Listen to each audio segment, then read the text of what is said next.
मैं आपके साथ यूट्यूब चैनल। तो आज फिर से हम आपके लिए एक न्यू टॉपिक लेके आ चुके हैं 1857 की क्रांति के ऊपर।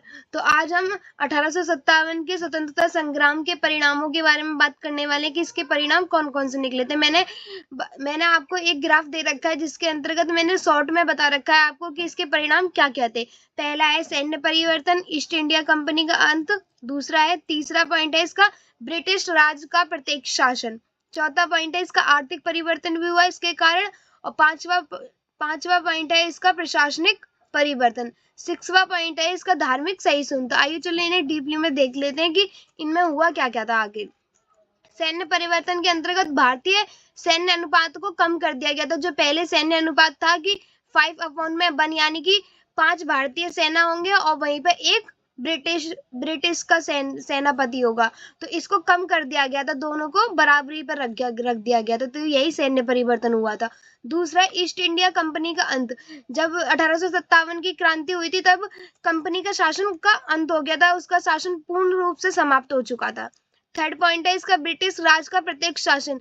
ईस्ट इंडिया कंपनी के अंत के बाद महारानी के हाथों में शासन चला गया था पूर्ण रूप से।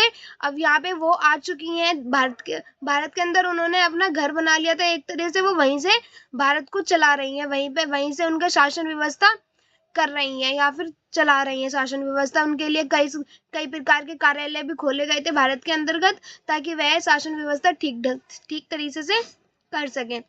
इसका फोर्थ पॉइंट है आर्थिक परिवर्तन। आर्थिक परिवर्तन के अंदर क्या था, गोद लिए हुए पुत्रों को संपत्ति का हक दिया गया था। यानी कि पहले ईस्ट इंडिया कंपनी के अंतर्गत उन्होंने यह नीति बना रखी थी कि जो राजा महाराजा हैं जिनके पुत्र नहीं है, अगर उन्होंने कोई पुत्र गोद ले रखा है तो उसकी जो राजा की संपत्ति होगी उस पर उसका हक नहीं होगा, वो सारी जो संपत्ति है वो ब्रिटिश के हाथों में चली जाएगी। पर जब 1857 का स्वतंत्रता संग्राम हुआ उसके बाद इसको चेंज कर दिया गया, उनको हक दे दिया गया कि जो बच्चे गोद लिए गए हैं उनका भी संपत्ति के ऊपर हक है। फिफ्थ पॉइंट है इसका प्रशासनिक परिवर्तन। प्रशासनिक परिवर्तन के अंतर्गत गवर्नर जनरल का नाम चेंज करके वायसराय रख दिया गया था, है ना। तो यह प्रशासनिक परिवर्तन था। और सिक्स पॉइंट है इसका धार्मिक सहिष्णुता। धार्मिक सहिष्णुता के अंदर ब्रिटिश लोगों ने यह वादा किया था कि हिंदू धर्म के रीति रिवाजों का वह सम्मान करेंगे, उनकी परंपराओं को सम्मान